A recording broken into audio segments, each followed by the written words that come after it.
आप देख रहे हैं गोरखधंधा अब्रार कुरैशी के साथ। अस्सलाम वालेकुम, आप देख रहे हैं गोरखधंधा। उम्मीद है आप लोग खैरियत से होंगे।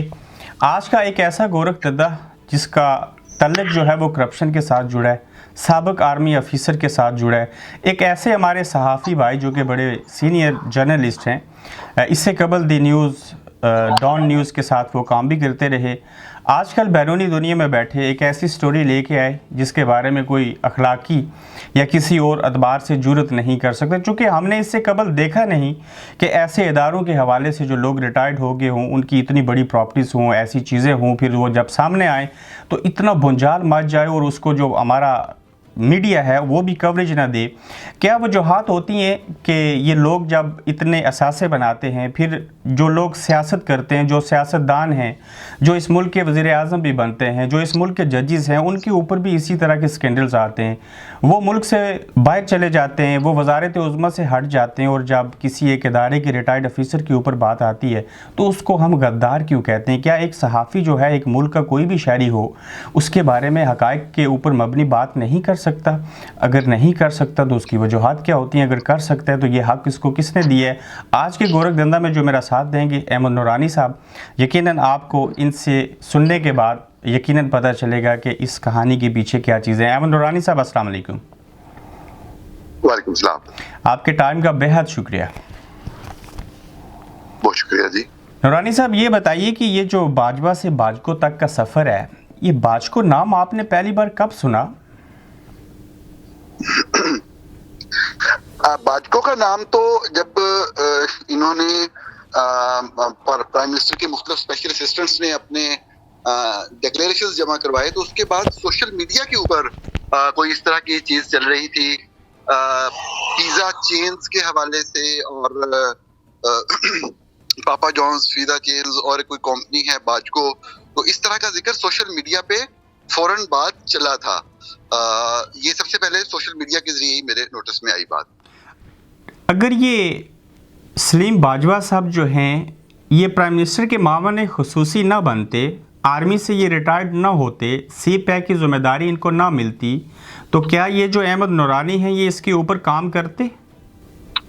देखिए, काम तो हम हर किसी के ऊपर बारे में भी कोई इंफॉर्मेशन मिले और अपनी काजे होते हैं, किसी भी खबर वेरीफाई करने के खबर रिपोर्ट कर दी जाती है।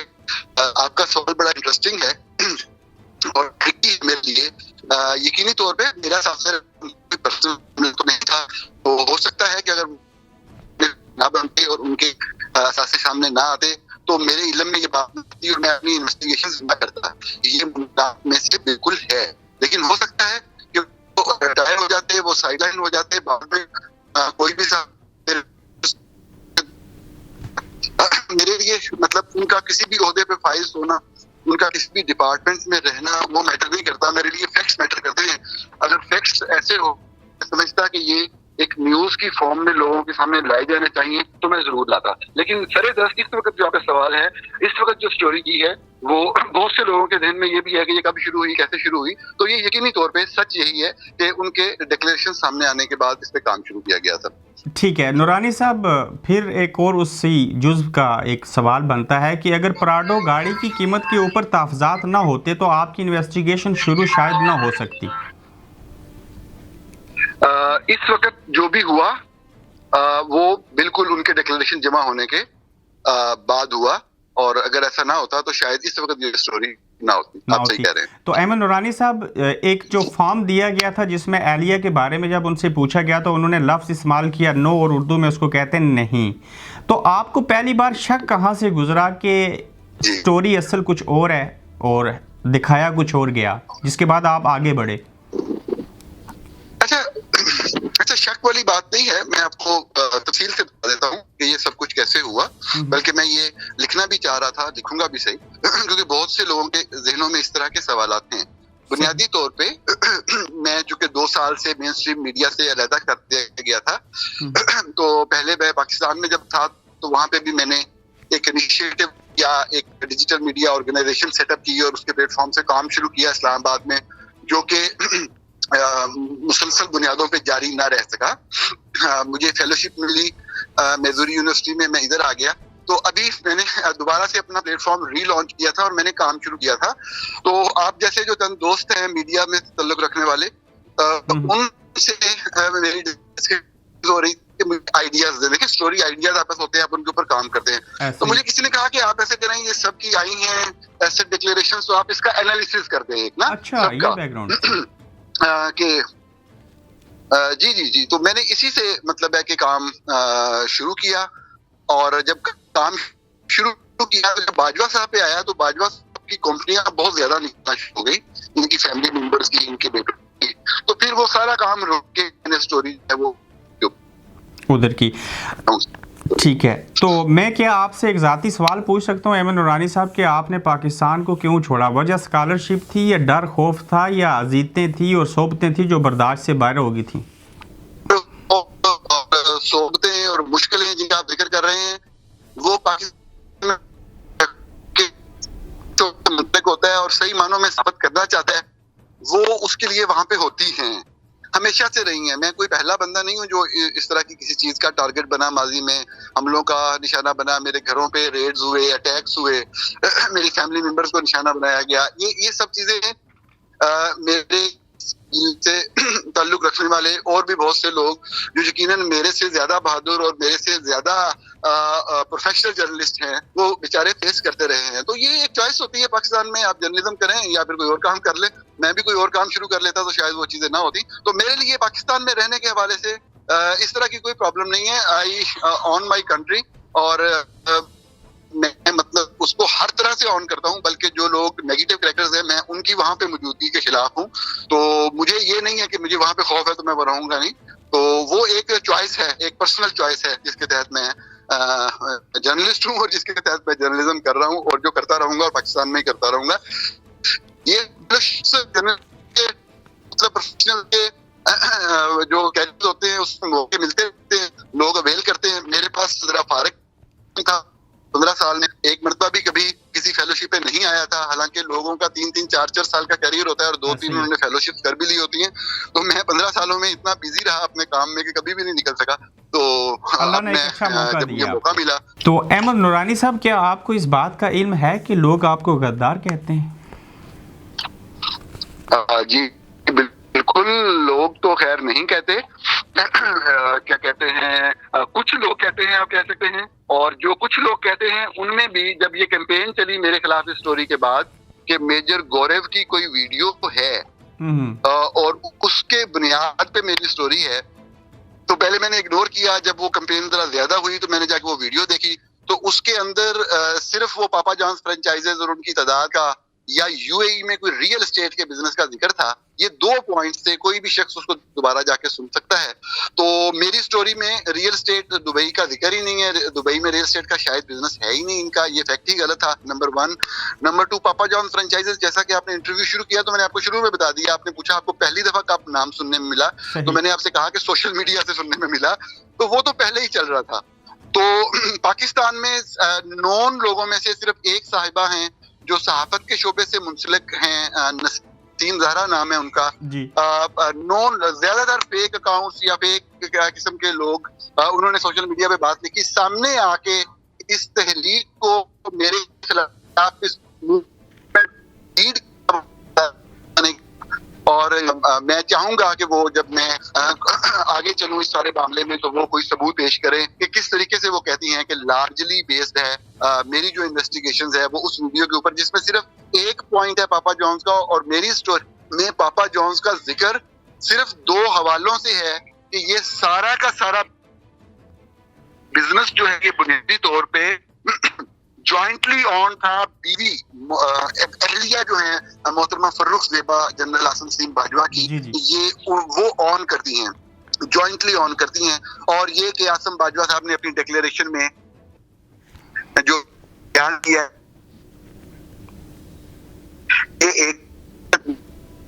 ये 2 पॉइंट के लिए मैं उसको लेके जरूर आया, that is part of my story, but उसने जो बात की वो डिफरेंट है। उस हवाले जो में बात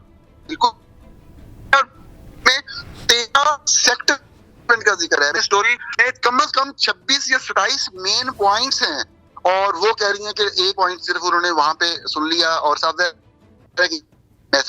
और लोगों को रिक्रूट की जा रही थी कि आप चाहे स्टोरी में 10 बातें लिख दें, सिर्फ ये वाली एक बात मेजर गौरव का नाम आ जाए, क्योंकि वो रॉ का एजेंट है, पाकिस्तान का दुश्मन है, उससे किसी भी उस शख्स की फैमिली की जानों को खतरा होगा पाकिस्तान में।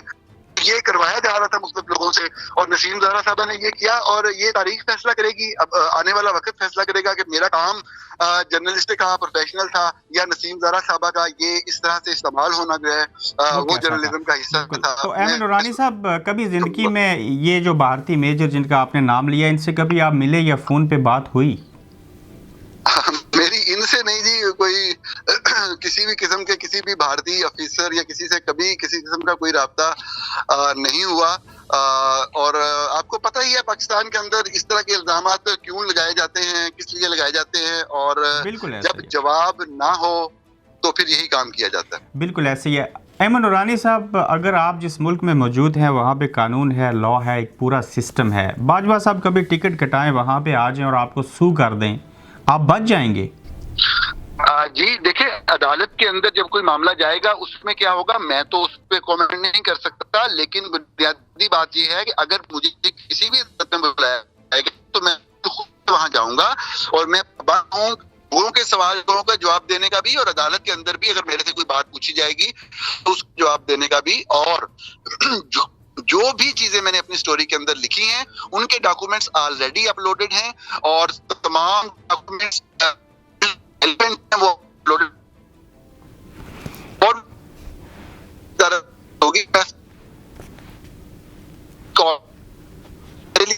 तो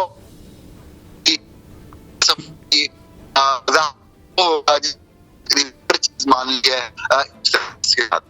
एमन नूरानी साहब, जब आप इस स्टोरी को कर रहे थे तो कहाँ पे आपके जहन में एक सवाल आया कि शायद मैं ये करूँगा तो इसमें हो सकता है कि कुछ चीज़ें ऐसी हों जो मैं सबूत के तौर पे साबित न कर सकूँ? कभी भी ऐसा लगा? ये जितने 27 चैप्टर हैं इसके। नहीं जी, एक दफा नहीं लगा। ये वाली बात जो आप कह रहे हैं ये सैकड़ों बार लगा, और ये बड़ा इंटरेस्टिंग सवाल है। अगर आप इसका जवाब गौर से सुन सकें और आपके जो सुनने और देखने वाले हैं वो भी समझ सकें, हमारे पास कोई 131 कंपनी की एक फहरिस्त थी। हमने एक एक कंपनी को बार बार चेक किया, बल्कि इससे बड़ी फहरिस्त थी जो शॉर्ट लिस्ट हुई वो 131 की थी। इन्वेस्टमेंट्स की भी बहुत बड़ी फहरिस्त थी। हमने सिर्फ वो चीज रिपोर्ट की है जिसका एविडेंस की बात नहीं हो रही। एक होता है एविडेंस, एविडेंस से मुराद ये भी होता है कि आपने अपनी आंखों से जाके देख लिया कि ये बिजनेस इनका है और ये रन कर रहे हैं। एविडेंस ये होता है कि आपने दुनिया के किसी भी कोने में बैठे हुए बंदे को यकीन दिलवाना है कि जो मैं एविडेंस दे रहा हूं वो 100% करेक्ट भी है। बिल्कुल, आप समझ रहे हैं मेरी बात? बिल्कुल ऐसा ही। तो वो हमने वो एविडेंस प्रोड्यूस किया जो कि मुतल्लका हुकूमतों की ऑफिशियल वेबसाइट्स पे कोई भी बंदा, ये हमने डिजिटल मीडिया का एक तरह से एक बिल्कुल ग्लोबल प्रेजेंटेशन देने की कोशिश की। आप घर बैठे चीजें कर सकते हैं, इसमें कोई दो राय नहीं है। तो एमन नूरानी साहब, इसके ऊपर इन्वेस्टिगेशन में कितनी भाग दौड़ की, कितना खर्चा आया, कितना पेट्रोल जलाया आपने, कितनी ट्रेनों में बैठ के गए? ट्रेनों वगैरह पे तो जाने की जरूरत नहीं पड़ी मुझे। मेरी टीम के लोग जो हैं उन्होंने बहुत ट्रेवल किया पाकिस्तान के अंदर, अमेरिका के अंदर। मुझे सारा कुछ डिजिटल ही करना पड़ा और बहुत सी जगहों पे शानदार पेमेंट्स भी करनी पड़ी। उसका एक बजट जो है वो हमने बनाया है, जो हमारे अखराजात आए हैं, लेकिन मैं वो शेयर नहीं करना चाहूंगा। अच्छा खासा है बहरहाल। अच्छा खासा है। पापा जॉन्स का फूड कभी खाने का इत्तेफाक हुआ, पिज्जा? दरअसल मैं जो भी घर से बाहर बनी फूड होती है, ये पर्सनल क्वेश्चन में आ जाता है, तो पर्सनल जवाब इसका यही है कि मैं घर में बनी हुई चीज खाने का ज्यादा आदी हूँ। बाहर से खा लेता हूँ लेकिन बहुत कम। तो यहाँ पे भी मैं अपनी कुकिंग खुद करता हूँ और देसी खाने बनाता हूँ और देसी खाने ही पसंद करता हूँ। क्या तो बात, मुझे पसंद नहीं बाहर से चीज खाना। क्या बात है। ये बताइए कि अगर एक शख्स की, एक फैमिली की, बाजको जो एक नाम है, अगर इनकी 99 या 100 के करीब कंपनीज रजिस्टर्ड हैं, उनमें से निसफ से जायद कंपनीज खसारे में हैं, तो ये बिजनेस सक्सेसफुल कैसे है? देखिए, बात ये है कि मैंने अपनी स्टोरी के अंदर चंद फैक्ट्स को रिपोर्ट किया है। एक नंबर ऑफ कंपनीज है, एक कंपनीज कब कब बनी हैं, इन्वेस्टमेंट कब कब किस किस साल हुई है, प्रॉपर्टीज कब कब किस किस साल किस किस डेट को किस किस जगह किस किस एड्रेस पे खरीदी गई हैं। अच्छा। और उस वक्त और उन सब के अंदर जनरल बाजवा साहब की वाइफ की ऑनरशिप का जिक्र है या उनके बेटों की ऑनरशिप का जिक्र है, और उस वक्त जनरल बाजवा किस किस ओहदे पे फाइज थे, मैं यहाँ तक अपने आप को महदूद रखा है। तो जो खसारे वाली बात है और ये चीजें हैं, मैं इनमें इसलिए नहीं जाना चाहूंगा कि these were not the part of my first story. तो इसलिए जी जी बिल्कुल ठीक। ये बताइए कि आपने कहा कि जिस डेट को बिजनेस शुरू हुए और उस दौरानिए में बाजवा साहब किस हैसियत में आर्मी के अंदर तैनात थे, ऐसा ही है? अगर ये 2002 में बाज कंपनीज जो हैं वो इनके 3 बेटों के नाम के ऊपर खुली हैं, 2002 की बात है, मैं सही कह रहा हूँ? भाइयों ने कंपनीज का काम शुरू किया 2002 में। ठीक है, तो क्या इनके बच्चों की या भाइयों की उम्रें उस वक्त ऐसी थी कानूनी तौर पे कि वो बिजनेस कर सकें? जी जी बिल्कुल, जो भाई इनके थे वो अडल्ट थे, वो अर्ली 1990s से यूएसए में थे, और मैंने एक इंटरव्यू भी लगाया उनके भाई का जिसमें वो बता रहे थे कि जब वो यूएसए में आए तो उन्होंने ब्लू कलर जॉब्स की, जिसमें ड्राइवर की जॉब भी शामिल थी, तो वो अडल्ट थे। एज के हवाले से उस वक्त कारोबार शुरू करने में कोई प्रॉब्लम था। उनके जो बेटे हैं उन्होंने कारोबारों को लेट ज्वाइन किया है 2015 में। अहमद नूरानी साहब, मैं आपके मुंह से एक बात सुनना चाहता हूँ। सलीम बाजवा साहब के जो भाई हैं, वो उनकी जो एहलिया हैं या उनके जो बच्चे हैं उनको छोड़ दीजिए, वो कभी पाकिस्तान के अंदर किसी ओहदे पे फाइज नहीं रहे, वो किसी के मामले खसूसी नहीं बने, वो जनरल नहीं बने। बाजवा साहब का कसूर क्या है इस सारे एलिमेंट में? देखिए, सहाफी का काम कसूर और फैसले सुनाना नहीं होता, उसका काम फैक्ट्स को की खोज लगाना और जिम्मेदारी के साथ इस बात की तस्दीक करना कि वो हकाइक बिल्कुल दुरुस्त हैं, और उनको लोगों के सामने, अपने रीडर्स के सामने रख देना और उनको मौका देना कि वो फैसला करें कि कोई बात सही है, कोई बात गलत है, किसके खिलाफ क्या इल्जाम बनता है, किसके खिलाफ क्या इल्जाम नहीं बनता। मैंने सिर्फ ये बताया कि 2002 में क्रक्स स्टोरी का ये है कुरैशी साहब कि जब 2002 में किसी फैमिली मेंबर का, किसी एक फैमिली मेंबर का कोई भी मुकम्मल मल्कियती कारोबार नहीं था जब ये जनरल मुशर्रफ के साथ अपॉइंट हुए। ये वो फैक्ट है जिसको उन्होंने अपने एक्सप्लेनेशन के अंदर भी एड्रेस नहीं किया।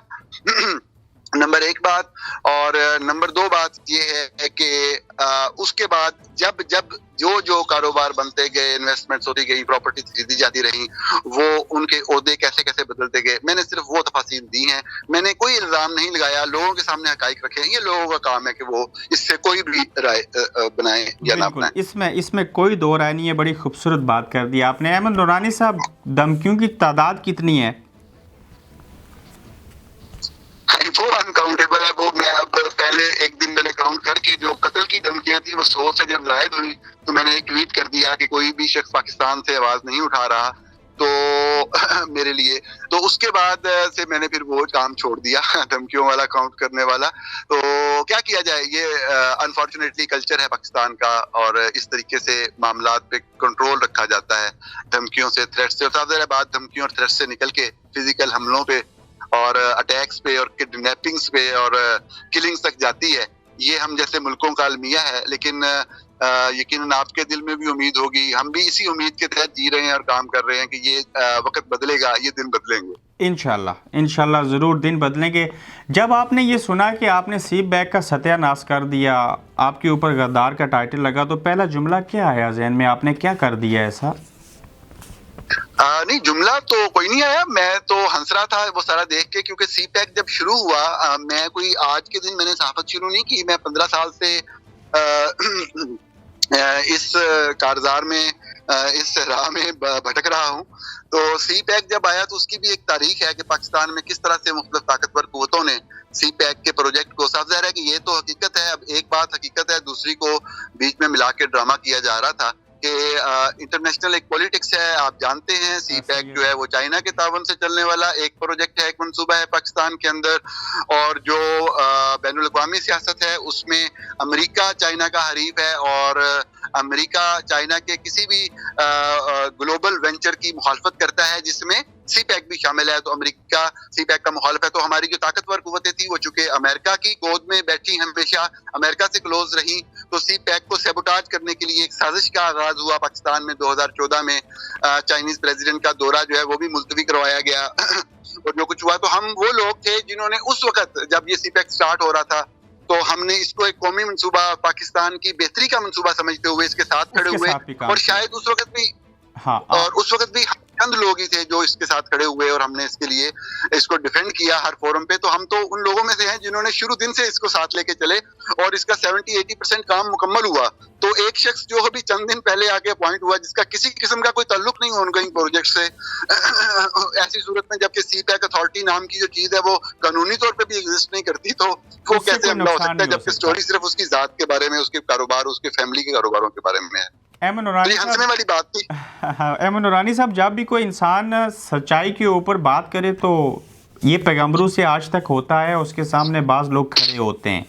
आपके ऊपर इस स्टोरी के बाद सबसे बड़ा इल्ज़ाम ये है कि आप नवाज शरीफ, आसिफ अली जरदारी, बाकी जो लोग हैं उनके हवाले से इन्वेस्टिगेटिव स्टोरी क्यों नहीं लेके आते, चाहे वो एवनफील्ड हाउस हो, चाहे बाकी चीज़ें हों। ये लोग बहुत बड़ा सवाल उठाते हैं कि आप पीटीआई या इस तरह के जो पहलू होते हैं उन्हीं ही को सिर्फ क्यों देखते हैं? ये भी उन लोगों की तरफ से सवाल है जो कि मेरा माजी नहीं जानते, जिन्होंने मेरी इन्वेस्टिगेटिव स्टोरीज नहीं पढ़ी। मैं वन बाय वन आपका जवाब देता हूँ। जहां तक नवाज शरीफ का ताल्लुक है, नवाज शरीफ और पीएमएलएन के खिलाफ बहुत ज्यादा स्टोरीज की गई, ऑन रिकॉर्ड कह रहा हूँ, और रिकॉर्ड सारा अगेन डिजिटली वेबसाइट्स के ऊपर पड़ा हुआ है। मैं जिस अदारे से वाबस्ता रहा, जंग ग्रुप, द न्यूज की वेबसाइट thenews.com.pk के ऊपर पड़ा हुआ है। पनामा पेपर्स आने के बाद एवन फील्ड के हवाले से, पनामा पेपर्स में सिर्फ जिक्र था ऑफशोर कंपनीज का, जिसको डिनाई किया जा रहा था। तो ये पहला मैं जर्नलिस्ट था पाकिस्तान में, बल्कि अगर आप किसी वेबसाइट पे अपलोड करें तो मैं आपको अभी लिंक भी भेज दूंगा। पहला जर्नलिस्ट मैं था जिसने एवन फील्ड की, मेरी एक छोटी सी एक्सपर्टीज है, मैं कोई बहुत बड़ा जर्नलिस्ट नहीं हूँ, बस कोशिश करते रहते हैं चीजें सामने लाने की, लेकिन जो with the passage of time, over the period of time को एक्सपर्टीज डेवलप की, तो उसमें जो बिरूने मुल्क असासे हैं उनका खोज लगाने में कुछ टूल्स, कुछ टेक्निक्स और कुछ राब्ते इस तरह के हैं कि मुझे कुछ आसानी हो जाती है। तो मैंने सबसे पहले उन दिनों में वो डॉक्यूमेंट सामने लेके आया, वो सामने प्रोड्यूस किए कि ये फ्लैट्स कब कब खरीदे गए और इनका कैसे कैसे ताल्लुक शरीफ फैमिली से साबित होता है, पहली बात। दूसरी बात ये कि जब उन्होंने जवाब दिए पनामा पेपर में उठने वाले सवालों के, तो बहुत सारे सवाल ऐसे थे जिनके जवाब मेरे ज़हन के मुताबिक नहीं आए थे। तो मैंने एक स्टोरी की जो कि बड़ा लंबा अरसा पाकिस्तानी मीडिया में मेरी स्टोरी की बुनियाद के ऊपर पीएमएलएन और शरीफ फैमिली के खिलाफ प्रोग्राम किए जाते रहे, जो कि 13 basic questions raised on the after the initial replies of Sharif. अच्छा, ये स्टोरी थी, उसका लिंक भी मैं आपको शेयर कर देता हूँ। ये मेरी स्टोरी थी जिसकी बुनियाद के ऊपर ड्रामा चलता रहा मीडिया के ऊपर। हाँ, लेकिन देखें, एक ये फैक्ट्स हैं, किसी भी केस के फैक्ट्स ऑफ द केस पे जानना। दूसरी तरफ एक चीज है साजिश। साजिश ये है कि आप किसी डेमोक्रेटिकली इलेक्टेड गवर्नमेंट को अपनी जिद, अपनी अना और अपने मामला की वजह से उसका तख्ता पलटने की कोशिश करें। जब वो साजिश शुरू हुई तो बतौर एक सहाफी ये मेरा फर्ज था कि मैं उस कंस्पिरेसी को भी एक्सपोज करता जो कि मैंने की, और मैं अगेन वाहिद जर्नलिस्ट था पाकिस्तान में जिसने जिस तरह से जीआईटी के निजाम को चलाया गया, जो जो लोग थे मुलव्वस जीआईटी के निजाम को हाईजैक करने में, ये मेरी स्टोरी थी कि आईएसआई ने जीआईटी का मुकम्मल कंट्रोल संभाला हुआ है। और ये कोई वो वाली स्टोरी थी कि डॉक्यूमेंट्री एविडेंस के साथ उस चीज को सेश किया मैंने, किस किस तरह से मैनूवरिंग हो रही थी प्रोसेस की जीआईटी के अंदर, वो मैंने रिपोर्ट किया। मेरी सबसे इंटरेस्टिंग रिपोर्ट जिसको ज़ाहिर है कि उस हवा के अंदर दब गई, वो ये थी कि जो जीआईटी की रिपोर्ट सुप्रीम कोर्ट में जमा हो रही है वो जीआईटी के मेंबर्स नहीं लिख रहे। अब ये बहुत बड़ा दावा था जिसको मैंने डॉक्यूमेंट्री एविडेंस से एस्टेब्लिश किया। ये डॉक्यूमेंट्री एविडेंस से एस्टेब्लिश स्टोरी है। और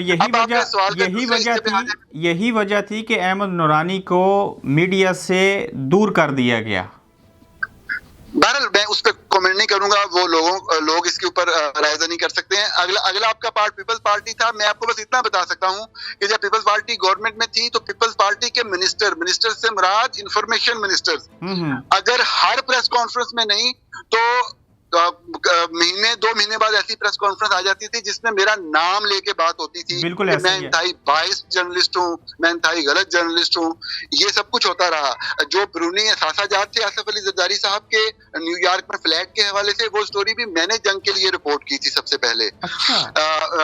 अब आप पीटीआई के ऊपर आ जाएं, इमरान खान साहब की ऑफशोर कंपनी मैंने रिपोर्ट की थी, वो पनामा पेपर का हिस्सा नहीं थी। जहांगीर तरीन साहब की ऑफशोर कंपनी मैंने सबसे पहले रिपोर्ट की थी, जिसकी बुनियाद पे वो ताहयात नाहल हुए।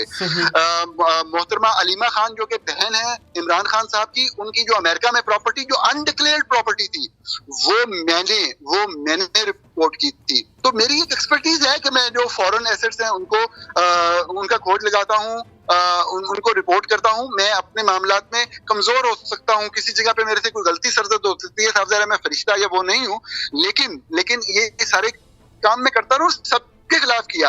और अब अगर फौज के किसी बंदे के खिलाफ कोई मामला आया है तो यकीनी तौर पे मेरा फौज के खिलाफ ना कोई एजेंडा कभी रहा है ना है। एक इख्तलाफ है उनके काम करने के अंदाज से, उनकी सियासी या पॉलिटिकल इंटरवेंशन के हवाले से। वो हमेशा डंके की चोट पे उस पर तनकीद की, और जब तक सांस में सांस है वो तनकीद जारी रहेगी, या जब तक वो रुक नहीं जाती। अहमद नूरानी साहब, जब आपने ये खबर शाया की तो उसके बाद जो आपकी वेबसाइट थी वो डगमगा गई, वजह क्या बनी? आपको कुछ महसूस हुआ? नहीं, जो वेबसाइट के डगमगाने का मसला था वो शायद बेसिकली कोई हमारा जो पीटी इस तरह की कोई तवक्कुआत थी और हम उसके लिए ज़हनी तौर पे तैयार थे, और सारे मामला हमने तैयार किए हुए थे कि कैसे हमने काउंटर करना है उस मामले को। लेकिन ये पीटीए की तरफ से नहीं किया गया, ये कोई और ग्रुप था जो एक टेक्निकल टर्म है जिसको मैं कर सकता हूँ। कोई DDoS अटैक्स होते हैं जो आप किसी वेबसाइट के ऊपर करते हैं, तो कोई भी ग्रुप जो पाकिस्तान के अंदर या पाकिस्तान से बाहर किसी जगह बैठा हुआ था, वो उसके ऊपर DDoS अटैक्स कर रहा था, जिसकी वजह से वेबसाइट में प्रॉब्लम्स आई। हमारे डेवलपर्स ने उसको प्रॉपर्ली हैंडल किया और कुछ घंटों के अंदर फायरवॉल्स वगैरह को इंस्टॉल करके, या जो भी मेजर्स होते हैं सिक्योरिटी रिलेटेड, वो लेके उसको मजबूत बनाया, और अब हमारी वेबसाइट जो है वो स्टेबल है। एक सादा सा सवाल है, ये अहमद नूरानी अगर पाकिस्तान में होते तो ये स्टोरी करते या कर सकते? ये सवाल बहुत से लोग पूछते हैं, और मैं यकीन माने कुरैशी साहब, मैं हैरान हो जाता हूँ उन लोगों के ऊपर कि ये वाली स्टोरी तो एक वेल डॉक्यूमेंटेड स्टोरी, प्रूफ्स के साथ स्टोरी है। मैं इससे बहुत बड़ी बड़ी चीजें पाकिस्तान के अंदर रह के करता रहा हूँ, या तो लोग मुझे जानते नहीं है, या इस स्टोरी के बाद और ये बाजको जो लोग शुरू में वो इस तरह का बात कर रहे हैं। ये बाजको ग्रुप की इतनी बड़ी स्टोरी आपको एक आम सी और सादा सी स्टोरी लगी? नहीं, मैंने ये बात नहीं की। मैंने ये देखिए, ये स्टोरी जो है इसमें जितनी बड़ी है या छोटी है, ये तो लोगों ने फैसला करना है। मैं तो अपनी स्टोरी को बड़ी या छोटी नहीं कहूंगा, मेरे लिए मेरी हर स्टोरी बराबर है।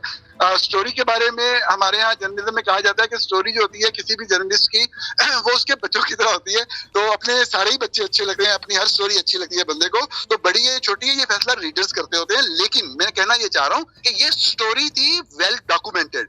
मैं तो कमेंट्स के हवाले से, अपनी राय के हवाले से बहुत ही सख्त बातें उन ताकतवर लोगों के हवाले से जो पाकिस्तान के निजाम पे काबिज हैं, या पाकिस्तान में बुराइयों के या गलतियों के जिम्मेदार हैं, चाहे वो इदारों से मुतल्लिक हों, डिपार्टमेंट से मुतल्लिक हों, या सियासतदान हो, मैं हमेशा करता रहा हूँ। और मैंने कभी अपनी जुबान को इसलिए नहीं रोका कि बाहर खौफ या खतरात हैं या मामलात खराब हैं या उठाया जाता है या अटैक्स हो जाते हैं, बल्कि हर अटैक के बाद मेरी खुदा का शुक्र है कि हिम्मत में इजाफा हुआ, मेरे बोलने में ज्यादा एक खुलापन आया। तो ये चीज तो बिल्कुल मैटर ही नहीं करती मैं कहाँ पे हूँ या कहाँ पे नहीं हूँ। और पाकिस्तान में होता है तो यकीनन ये स्टोरी ज्यादा धड़ल्ले से होती है और ज्यादा धड़ल्ले से होती है। हर एक्शन का एक रिएक्शन होता है। आपको जो वजाहत सामने आई, नजर आई, उससे आपको क्या लगा? जो वजाहत सामने आई, सबसे पहली बात ये कि उसने मेरी स्टोरी के एक एक पॉइंट को वेरीफाई किया। तमाम कंपनीज को उन्होंने तस्लीम किया, अपनी बीवी की मलकियत को तस्लीम किया, उसके बाद उन्होंने अपने बेटों की सारी कंपनियों को तस्लीम किया।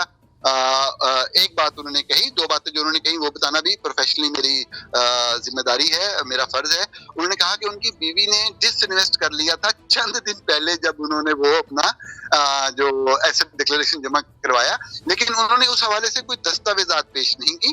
अगर वो दस्तावेजात पेश करते, हाँ, मतलब कि वो आप ये अगर देते तो मैं उसके ऊपर बिल्कुल कमेंट करता। आप ये कहते हैं कि दस्तबरदार नहीं हुई थी उनकी एहलिया, ये झूठ है? नहीं नहीं, मैं आपको बता रहा हूँ कि जो मेरी स्टोरी थी कि वो जैसे जैसे आर्मी के ओहदों पे तरक्की करते चले गए, उनका वो कारोबार बढ़ता चला गया जिसमें उनकी वाइफ बराबर की मालिक थी। इस बात के ऊपर उन्होंने मोहरे तस्दीक सबत कर दी, ये कह के कि उनकी डिक्लेरेशन जमा करवाने से चंद दिन पहले डिसइन्वेस्ट हुआ। एक तो ये पॉइंट है। दूसरा नुकता ये है कि क्या डिसइन्वेस्ट हुआ या नहीं हुआ, इसके ऊपर मैं कोई राय नहीं दे रहा। मैं ये कह रहा हूँ कि अगर वो डॉक्यूमेंट मेरी तो वेरीफाई कर दी कि पहले दिन की इन्वेस्टमेंट से लेके आखिरी दिन तक वो उनके कारोबारों में हिस्सादार थी।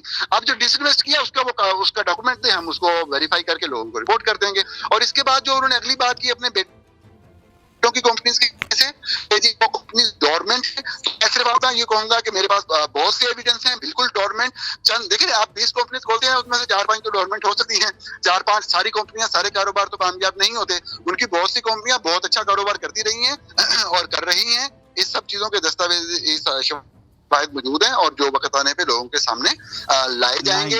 बेहतर होता कि वो अगर उनकी फाइनेंशियल स्टेटमेंट्स जारी कर देते। तो अभी इनकी इस स्टेटमेंट के बाद बाजवा साहब की आप ये बात इसकी भी इंक्वायरी करेंगे या इन्वेस्टिगेशन करेंगे कि जब 2002 में बाजवा साहब के बच्चों का जब जिक्र हुआ तो उनकी उम्रें तो उस तनासब से 4, 7 और 9 साल बनती हैं, ऐसे वक्त में तो काम हो नहीं सकता। नहीं, ये बात इसलिए नहीं आएगी कि मेरी स्टोरी में इस बात का जिक्र नहीं है। जब 2002 में कारोबार शुरू हुआ तो वो उनके बेटों और बीवी ने शुरू किया। उस वक्त बच्चों का बाजवा साहब के बच्चों का मैं जिक्र नहीं कर रहा।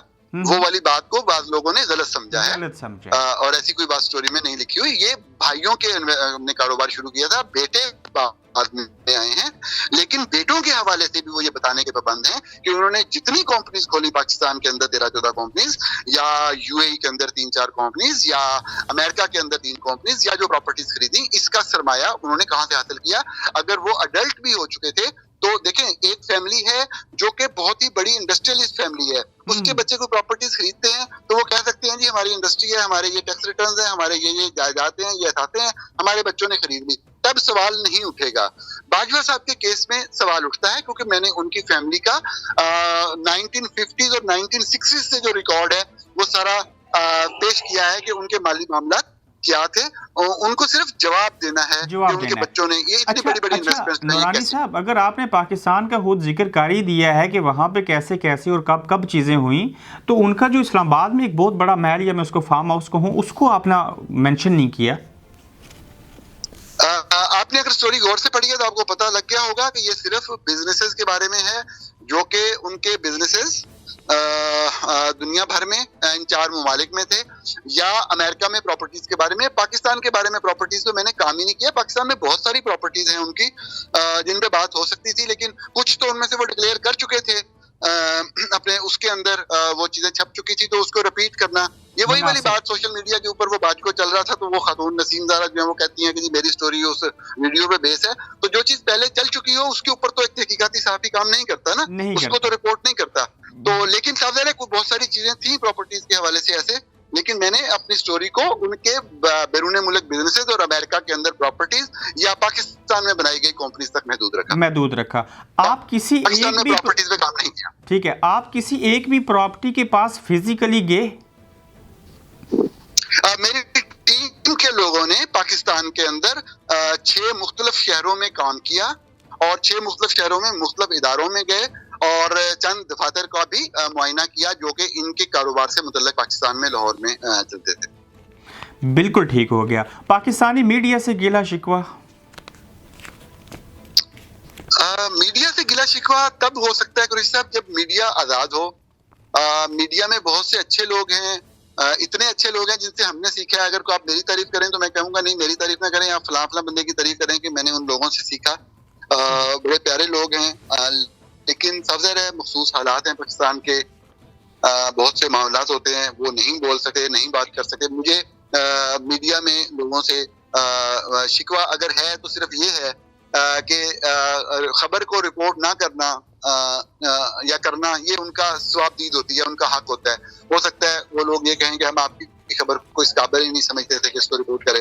ये उनका, मैं और आप डिसएग्री कर सकते हैं इस बात से, लेकिन ये उनका इस्तेकाक है, उनका हक है। शिकवा इसी हद तक होगा कि जब मेरे पे हमले हुए, एक अदारे ने, एक न्यूज चैनल ने मेरे ऊपर मेरी तस्वीर चला चला कर मुझे गद्दार और मुझे भारतीय मंसूबे का आलाकार करार दिया, तो किसी भी शख्स ने उस इदारे का नाम लेने की जरूरत नहीं की। किसी बंदे ने नहीं कहा कि ये न्यूज चैनल जो है ये आपके ऊपर ये वाली बात कर रहा है और गलत बात कर रहा है। एक दो दोस्तों के अलावा किसी सहाफती तंजीम ने ये नहीं कहा। तो इस तरह के गिले शिकवे हैं, लेकिन ये गिले शिकवे जिंदगी में साथ रहे। लेकिन अंदरूनी खाना अखलाकी सपोर्ट आपको हासिल है, भले टीवी पे नहीं बोलते सहाफी पाकिस्तान के। बस मैं क्या कहूँ इस पे। अच्छा, एक बड़ा अहम पॉइंट है आपकी स्टोरी का, वो ये है अहमद नूरानी साहब के फायज ईसा, नवाज शरीफ साहब और ये जो बाजको में से बाजवा साहब की ये किस्सा निकला, ये तीनों चीजें मुश्तरक लगती हैं ना आपको? नहीं, मैं इस पे कमेंट नहीं करूंगा। देखिए, मेरी स्टोरी चंद फैक्ट्स पे मबनी है, वो फैक्ट्स मैंने रिपोर्ट कर दिए। मैं उन्हीं फैक्ट्स तक महदूद रहना चाहूंगा जो स्टोरी में दिए गए हैं। कि कोई गलत है या किसी के ऊपर कोई किसी फैक्ट के ऊपर कोई सवाल किसी का उठता है, तीनों के ऊपर इल्जाम एक जैसा है। किसी से सुने, किसी के भाई आए, किसी की बीवी आई, किसी का बेटा आया, ये चीज तो कॉमन है ना, सजा किसी और को मिली। नहीं, मैं वही अर्ज कर रहा हूँ ना। कोई सब देखें, एक स्टोरी है ना, तो उसको बहुत से लोग बहुत सारी चीजों से मिला रहे हैं। जैसा मैंने आपको पहले कहा ना कि जब एक सहाफी फैक्ट सामने रख देता है तो ये लोगों का काम होता है या आप जैसे दोस्तों का काम होता है जो उसके ऊपर उसका एनालाइज करते हैं कि वो उसको जो भी जिस चीज से भी मिलाएं। मैंने जो फैक्ट्स रखे हैं मैं उन पे पाबंद हूँ और मेरे पास उन सबके सबूत हैं, और कोई भी बंदा उन फैक्ट्स पे सवाल उठाए तो मैं उसका बिल्कुल जवाब दूंगा। अहमद नूरानी साहब, मुस्तकबिल में आपके पास मजीद वक्त है कि इस तरह की और भी स्टोरीज आप लेके आएंगे? लोग इंतजार करें। हमने जी अपनी जिंदगी सारी जर्नलिज्म के नाम पे की हुई है। बहुत सारे काम थे ऐसे जो कर सकते थे, लेकिन यही काम कर रहे हैं। तो बिल्कुल हम फैक्ट फोकस के प्लेट से मैं अकेला नहीं हूँ, 7-8 जर्नलिस्ट हैं, मजीद लोग भी हमें ज्वाइन कर रहे हैं। और हम एक डेटा बेस्ड इन्वेस्टिगेटिव जर्नलिज्म का, जिसमें किसी भी पूरे सेक्टर्स को कवर किया जाए, खुसूसन हेल्थ, एनवायरनमेंट और एजुकेशन की जो सूरत हाल है पाकिस्तान के डिप्राइव्ड एरियाज में, उनके ऊपर बहुत ही एग्रेसिवली हम काम कर रहे हैं। और हमारे 2 प्रोजेक्ट्स में इस वक्त ऑन ग्राउंड है डेटा कलेक्शन के, और हम उसके साथ बहुत जल्द जो है वो मंजरेआम पे आएंगे। अगर इतनी मेहनत से काम जारी और सारी है तो कहीं ये पनामा की तरह कोई किस्से कहानियां तो नहीं एक बड़े पलंदे में बंधे हुए आएंगे? नहीं, मैं ये बिल्कुल नहीं कहूंगा। देखिए, मैं कभी भी अपनी किसी खबर को बहुत बढ़ा चढ़ा के बयान करना या कोई सेंसेशनलिज्म क्रिएट करना उसका आदी नहीं हूँ। हकाइक होंगे, मेरी जिम्मेदारी सिर्फ ये होगी कि जो हकाइक हम पेश करें वो बिल्कुल ऑथेंटिक हों, उनका हम जवाब पेश कर सकें और लोगों को वो साबित कर सकें। ये जब वो सामने आएंगे तो ये लोग फैसला करेंगे कि वो छोटी स्टोरी है, बड़ी स्टोरी है, अहम स्टोरी है या कम अहम स्टोरी है। हर चीज कभी भी बहुत ज्यादा हिट नहीं होती। ये हो सकता है कि कोई ऐसी चीज हो जो बहुत ज्यादा हिट ना हो लेकिन वो अहम बहुत हो। असल मकसद निजाम में खामियों की निशानदेही करना और अपने वतन अजीज में बेहतरी के लिए कोशिश करना सहाफत के शोबे के प्लेटफॉर्म से ये है। आप बतौर मुहिब्बे वतन एक पाकिस्तानी होने के नाते और बाद में जो आपका टाइटल है सहाफ़ी या जर्नलिस्ट, उसको सामने रख के काम करते हैं, ऐसा ही है? जी बिल्कुल। आपने आज तक जितनी स्टोरियाँ की, हर स्टोरी सहाफ़ी को उतनी प्यारी होती है, चाहे वो छोटी हो या बड़ी हो, लेकिन स्टोरी होती है। लेकिन सबसे अच्छी वो स्टोरी कौन सी थी जिसके ऊपर आपको लगा यार कि मैंने बड़ी मेहनत की थी और ये मुझे ज़्यादा अच्छा लगा, मज़ा आया करने में? देखिए, ये बड़ा इंटरेस्टिंग सा सवाल है। बुनियादी तौर पे जब आपको कोई चीज़ सामने होती हुई नज़र आए, आपकी स्टोरी से कोई बहुत बड़ी तब्दीली आ जाए या छोटी तब्दीली आ जाए तो वो अच्छी लगती है। आपने पूछ लिया तो मैं आपको बता रहा हूँ। एक दफा इस्लामाबाद के एक घर पे कोई सेनेटर थे, वो काबिज हो गए। किराए पे घर लिया हुआ था उन्होंने, तो वो खाली नहीं कर रहे थे। और जब मैंने उनसे राब्ता किया तो उन्होंने मुझे एक ऐसी कहानी सुनाई कि जी जो फैमिली मालिक है उनका आपस में कोई तजाद है, कोई इख्तिलाफ है। तो जब भी मेरे से पूछता है उस स्टोरी के बारे में मैं बताता हूँ क्योंकि मुझे उसकी खुशी बहुत हुई थी। अच्छा। कि वो जब मैंने उस फैमिली को बताया तो वो सारी फैमिली उठ के मेरे पास आ गई कि भाई हमारा तो कोई तजाद नहीं है, बल्कि उन सेनेटर साहब ने मुझे सबूत पेश कर दिया कि ये झूठ बोल रहे हैं कि मैंने इनको जो है वो किराया नहीं दे रहा या कोई ऐसी बात। तो ये देखें, ये सबूत है, मैंने पैसे भी जमा करवाए हुए हैं। तो वो बेचारे आ गए कि जी इनके पास हमारा बैंक अकाउंट था, ये वहां जाके जमा करवा देते हैं, हम हर बात जाके वापस करवा देते हैं पैसे। तो ये लोगों को वो सबूत दिखाते फिर रहे हैं। तो वो बड़ा जुल्म हो रहा था, साफ ज़ाहिर है उनका बहुत ज्यादा किराया था। उस वक्त मार्केट रेट में, और वो उनको मामूली रुपए दे के जबरदस्ती ताकत के जोर पे एक कब्जा बरकरार किया हुआ था। मैं नाम नहीं लेना चाहूंगा इस वक्त, पुरानी बात है। तो खैर जब वो स्टोरी छपी तो उसी दिन उसी वक्त जो है वो जनाब असफ अली जरदारी प्रेसिडेंट थे और पीपल्स पार्टी की गवर्नमेंट थी। तो उसी वक्त सुबह 9 बजे ही मुझे प्रेसिडेंसी से कॉल आई और उन्होंने उसकी तफसीलात मांगी और उसी दिन ही उन्होंने वो सामान निकलवा के और बाहर रखा और वो सारा कुछ जो है वो क्लियर किया। तो आप यूँ कह लें कि जिस तरह की खुशी होती है बंदे को, तो वो खुशी का एक मौका था एक सहाफी के तौर पे कि मेरी स्टोरी की वजह से एक चीज जो है वो इस तरह से इतनी तेजी से हुई। तो शायद आपके लिए ये आप कह सकते हैं कि छोटी स्टोरी हो, तो मेरे लिए बहुत बड़ी स्टोरी, क्योंकि इसमें एहसास ज्यादा था। जी बिल्कुल। आखिरी सवाल है मेरा आज का, आपकी तस्वीरें इस वक्त ऑडियंस देख रही है डिस्प्ले के ऊपर, जिसमें आपको कोई इंजेक्शन लगा रहा है, आपके सर पे पट्टियाँ हुई हैं, आपको खून निकला। 12 मरतबा आपके साथ ये चीज़ें होती रहीं, जिस दौर में भी हुई, और जिन लोगों ने आपके बारे में या आपके साथ ऐसा किया, लोगों ने एक मिथ बना लिया कि आप इस वजह से ये ऐसा कुछ कर रहे हैं कि आपको जिन लोगों ने इदारों से निकाला था, अब वो आपसे जो आपने सज़ा काटी थी उसका बदला ले रहे हैं।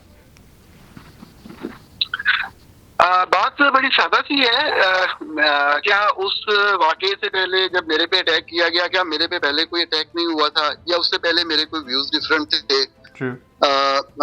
मैं ये चीज खुद से मानता हूँ और मुझे कभी शर्मिंदगी नहीं होती। इंसान अपनी जिंदगी में सीखता है।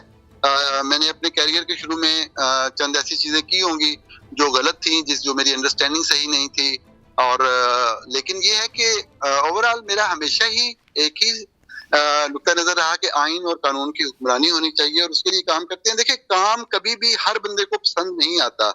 जो भी आप स्टोरी लाते हैं वो किसी के अगेंस्ट होती है और उससे मुतल्लिक लोग आपके खिलाफ बोलते हैं, आप दूसरी पार्टी के एजेंट हो जाते हैं। एक पार्टी के हक में जा रही है, वो आपके हक में बोल रही होती है। ये आज के दौर की कॉमन चीज है। ये सिचुएशन हर जर्नलिस्ट को हमेशा फेस करनी पड़ती है। मेरा किसी के साथ कोई बाइस या इंतकाम वाली बात जो है वो सवाल ही पैदा नहीं होता। हो सके अगर कभी मेरे जहन में वो आया तो मुझे जर्नलिज्म छोड़ देनी चाहिए और फील्ड में आके मुकाबला करना चाहिए। और मैं वैसे खुद समझता हूँ कि मैं फील्ड में आके बेहतर मुकाबला शायद कर सकूं, लेकिन मैं सहाफी हूँ और सहाफत कभी भी नहीं छूट सकती। और बतौर सहाफी अगर कोई भी बेहतर चीज, कोई भी अच्छी चीज होगी किसी भी ऐसे डिपार्टमेंट, किसी भी ऐसे जमात की तरफ से जो कि बेहतर हो, तो एक बतौर सहाफी मैं उस बेहतर चीज को जरूर लिखूंगा। अहमद नूरानी साहब, आपके ऊपर इतना कुछ हुआ, कभी जिंदगी में ऐसा ख्याल आया, डर, खौफ या मायूसी जिसको गुनाह कहते हैं, वो कर लिया जाए और छोड़ दिया जाए सहाफत को? बस ये ख्याल जब आया होता तो फिर छोड़ दी होती। अगर काम कर रहे हैं तो इसका मतलब है कि किरण है, और आप देखेंगे कि बिल्कुल ये सब इस निजाम में बेहतरी आएगी और हमारा मुल्क आगे चलेगा। बिल्कुल आगे चलेगा। अहमद नूरानी साहब, आपके वक्त का बेहद शुक्रिया। बहुत शुक्रिया जी, बहुत शुक्रिया। अस्सलाम वालेकुम। ये थे अहमद नूरानी, जिन्होंने बास्को ग्रुप के हवाले से एक स्टोरी की। इससे कबल इन्होंने किस तरह की इन्वेस्टिगेटिव स्टोरी की, वो सारा कुछ आपके सामने आया। अब इसके बाद आप खुद से अंदाज़ा कीजिए कौन गद्दार है, कौन सहाफ़ी है, कौन कहाँ से बैठ के क्या काम करता है, किसको मुल्क के साथ कितनी मोहब्बत है। ये जो मिथ बना लेते हैं हम दूर से बैठ के, जो लोगों के जहनों में सवालात होते हैं, मेरी कोशिश थी कि मैं अहमद नूरानी साहब से ये सारी चीज़ें पूछूं, बाजवा और बाजको ही क्यों। आप देख रहे हैं गोरखधंधा अब्रार कुरैशी के साथ।